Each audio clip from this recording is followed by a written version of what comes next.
Assalamualaikum teman-teman, seperti biasa sebelum mulai Mimin mendoakan semoga teman-teman semua selalu dalam keadaan sehat walafiat. Oke, kali ini kita akan melanjutkan Martial Master versi novel bagian 383. Bagi yang baru bergabung, selamat bergabung. Dan bagi yang belum subscribe dulu lah agar Mimin tambah semangat lagi nih bikin videonya. Oke, kalau sudah kita langsung masuk ke isi ceritanya.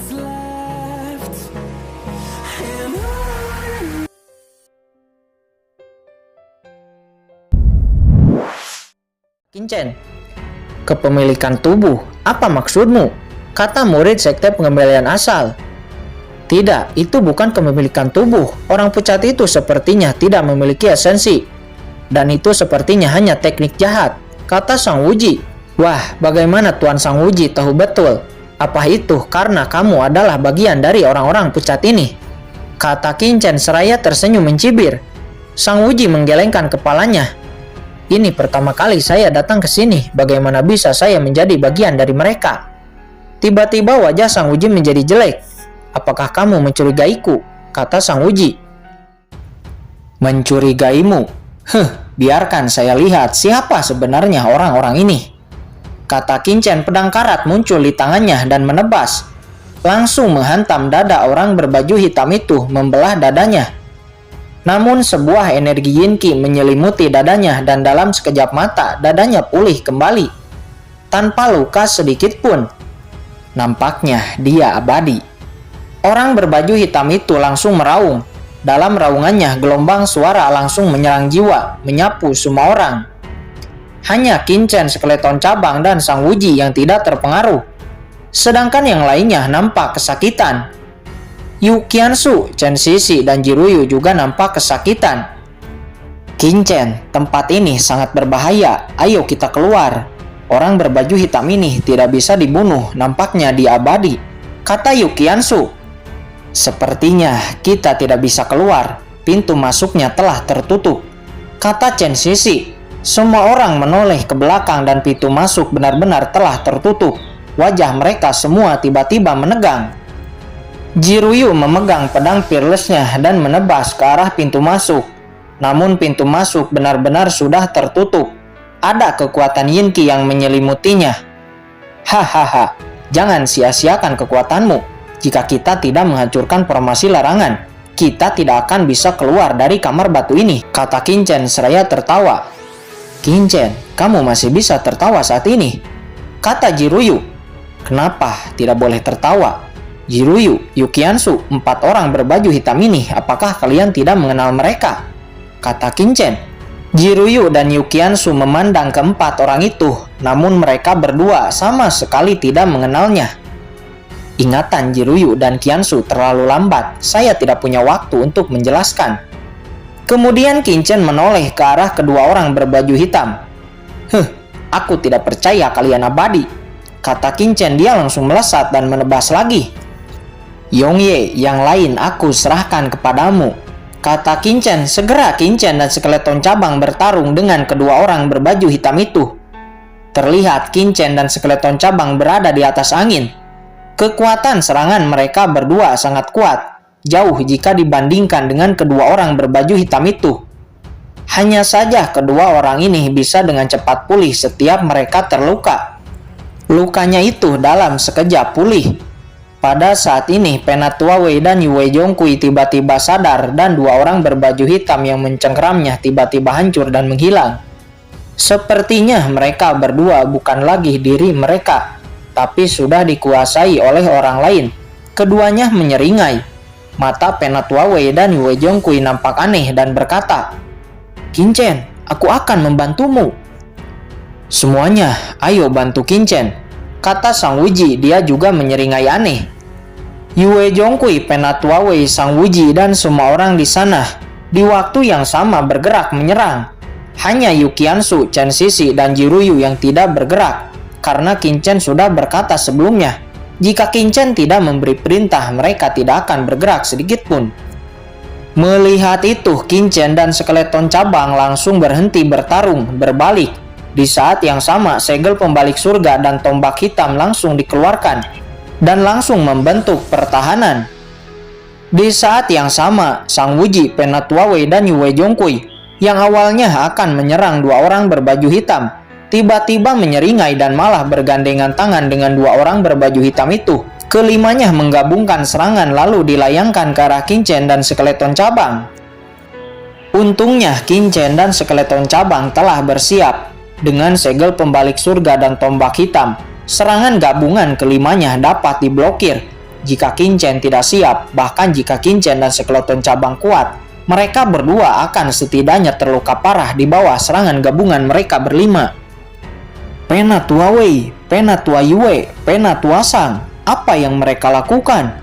Yu Qiansu berseru nampak terkejut. Orang-orang dari Sekte Pengembalian Asal, Pang Jiao Kuno, dan Sekte Kabut Tersembunyi yang masih tersisa juga tercengang. Apa yang sedang terjadi? Apa yang kalian lakukan dengan Linglung? Ini semua ulah Qin Chen. Orang berbaju hitam yang memakai topeng itu bukanlah dari Istana Penegak Hukum. Cepat tangkap mereka, kata Sang Wuji. Apa, mungkinkah yang dikatakan Penatua Sang benar? Kata orang-orang itu. Bagaimanapun Sang Wuji adalah penatua dari Sekte Kabut Tersembunyinya. Jika kalian masih ingin hidup, datang ke sini. Mereka bukan lagi penatua sekte kalian. Kepemilikan tubuh telah diambil alih oleh orang lain, bukan lagi penatua sekte kalian, kata Qin Chen. Sekarang ada 9 orang yang masih tersisa. Orang-orang bodoh, tak berguna. Segera Sang Wuji melesat dan menghantam ke 9 orang itu. 2 diantaranya selamat karena buru-buru datang ke sisi Qin Chen. Namun ke-7 orang lainnya terkena serangan langsung. Penatua Sang, kamu. Seketika mereka mati dan menghilang menjadi abu. Bagaimana kamu mengetahuinya? Kata Sang Wuji. Seluruh sosoknya menjadi sangat jahat. Dia penuh keraguan dan menatap Qin Chen dengan dingin. Dia heran mengapa Qin Chen bisa mengetahuinya, karena dia telah bersembunyi sangat dalam. Dan sepanjang jalan dia selalu bersikap baik, tidak pernah menunjukkan sedikit pun kecurigaan. Dari awal kamu memecahkan pilar-pilar batu itu, aku sudah curiga. Ditambah kamu sangat akrab dengan tempat ini. Kamu mengatakan bahwa kamu mendapat semua informasi dari master sektemu. Namun saya juga memiliki slip giok pengirim informasi Sekte Kabut Tersembunyimu. Tapi itu tidak akan bisa mengirim berita sebanyak itu. Dan yang paling membuatku semakin yakin adalah kristal darah ukuran besar itu. Kristal darah, memangnya kenapa kristal darah itu? Kata Sang Wuji. Kristal darah itu masih segar, yang menandakan bahwa binatang aneh baru saja dipenggal. Sama sekali bukan harta peninggalan dari zaman kuno seperti yang kamu ucapkan, kata Qin Chen. Apa, kamu bahkan bisa melihat lamanya penyimpanan kristal darah? Kata Sang Wuji. Dia sedikit terkejut. Faktanya Qin Chen sama sekali tidak bisa melihatnya. Namun yang bisa melihatnya adalah Skeleton Cabang. Saya pada awalnya sedikit bingung mengapa kamu memberi kami kristal darah ukuran besar itu. Namun sekarang saya baru mengerti setelah menyerap kristal darah itu. Kamu dapat dengan mudah menduduki tubuh Penatua Wei dan Yue Zhongkui. Dan juga untuk menyamarkan penglihatan orang lain agar kalian tidak terdeteksi. Seperti saya juga bahkan tidak menyadari bahwa Sang Wuji ini bukanlah Sang Wuji yang asli. Sang Wuji yang asli telah tidak ada dan tubuhnya telah diduduki oleh orang lain, kata Qin Chen. Qin Chen, siapa orang-orang ini? Mungkinkah mereka adalah ahli-ahli yang hidup di reruntuhan ini? Kata Yu Qiansu. Apakah kalian benar-benar tidak mengenali orang-orang ini? Kata Qin Chen. Yu Qiansu dan Jiruyu tertegun. Ini kali kedua Qin Chen mengatakan itu. Namun keduanya tidak pernah melihat orang-orang ini sebelumnya. Namun di saat keduanya dengan hati-hati melihat baju hitam orang-orang ini, tiba-tiba sebuah ingatan samar terlintas di kepalanya. Qin Chen, apakah orang-orang ini adalah orang-orang bertopeng dari Istana Penegak Hukum saya? Kata Jiruyu. Yah, itu benar. Mereka adalah 20 orang lebih berbaju hitam dan bertopeng yang dibawa oleh Istana Berkabut. Seharusnya Sang Wuji ini juga salah satu dari mereka, kata Qin Chen. Bagaimana ini mungkin? Mengapa mereka melakukan ini? Itu berarti Istana Berkabut juga pasti terlibat, kata Jiruyu. Ya, itu seharusnya konspirasi istana berkabut dan orang-orang ini juga adalah ras alien, campuran ras manusia, keturunan ras campuran. Dan juga ini bukan tempat rahasia di alam Yukuno, tapi tempat ini adalah benua ras alien, dan merekalah yang telah membuka jalan menuju tempat ini. Mendengar ini, Jiruyu, Chen Shishi, dan Yukiansu terkejut sampai tidak bisa berkata-kata. Di sisi lain mendengar ini, Sang Wuji nampak marah dan terkejut lalu berkata, "Siapa kamu? Mengapa kamu tahu begitu banyak? Tidak sembarang orang bisa mengetahui identitas keturunan campuran. Bahkan orang-orang istana berkabut tidak mengetahuinya. Tapi Qinchen benar-benar mengetahuinya. Kamu, mungkinkah kamu orang yang memperbudak Luo Mengki sebelumnya?" kata Sang Wuji. "Kamu tidak perlu tahu, aku tahu dari mana. Sekarang ayo katakan, apa tujuan kalian? Mungkinkah kalian ingin menempati tubuh-tubuh orang-orang dengan kekuatan pengaruh besar di daratan dan mengendalikannya?" Ini sangat mungkin. Bahkan Qinchen sendiri tidak dapat mendeteksi seseorang yang diduduki atau tidak. Qinchen tidak bisa membayangkan berapa banyak tubuh orang berpengaruh yang telah diduduki orang-orang ini. Sang Guan Cinder, apa sebenarnya yang kamu rencanakan? Apakah kamu ingin ras alien ini menguasai daratan? Kamu tahu terlalu banyak. Wajah Sang Wuji kembali tenang. Aura membunuh melonjak dari tubuhnya. Bunuh mereka semua. Adapun Qinchen dan orang bertopeng itu, tangkap keduanya dan lakukan kepemilikan tubuh. Saya ingin melihat rahasia apa yang ada pada mereka berdua, kata Sang Wuji. Segera dia langsung menyerang, disusul Penatua Wei, Yue Zhengqi, dan dua orang berbaju hitam.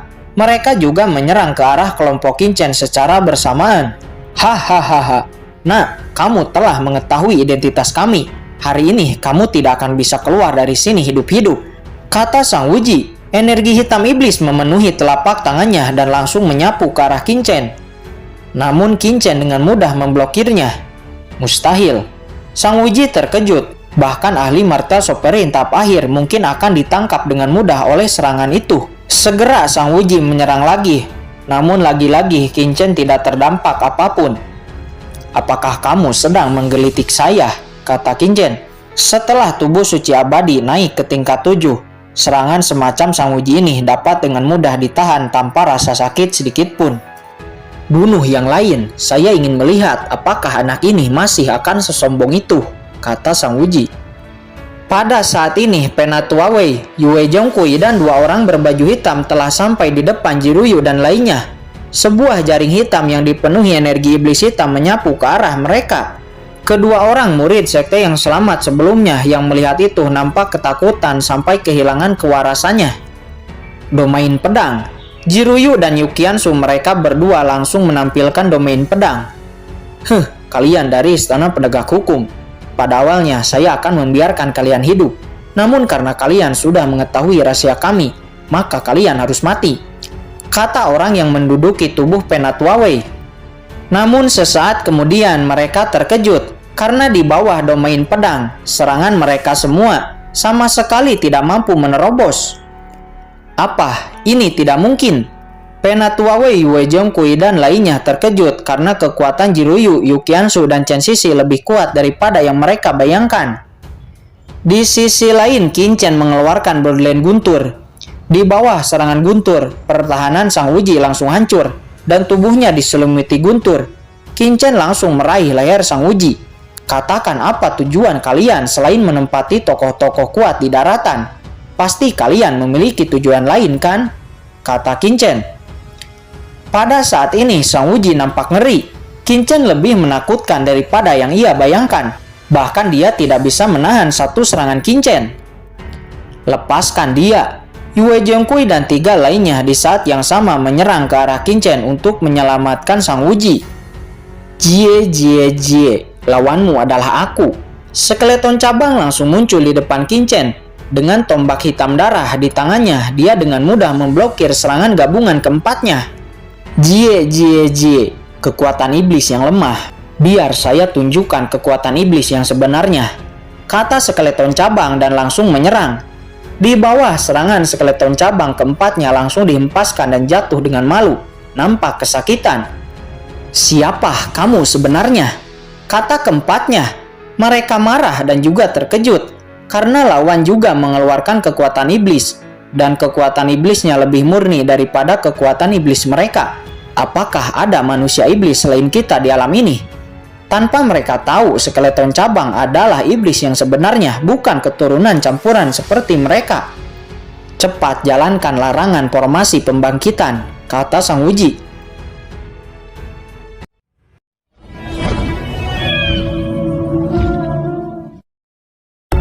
Oke guys, sudah dulu ya. Jangan lupa subrek biar lanjut terus ceritanya.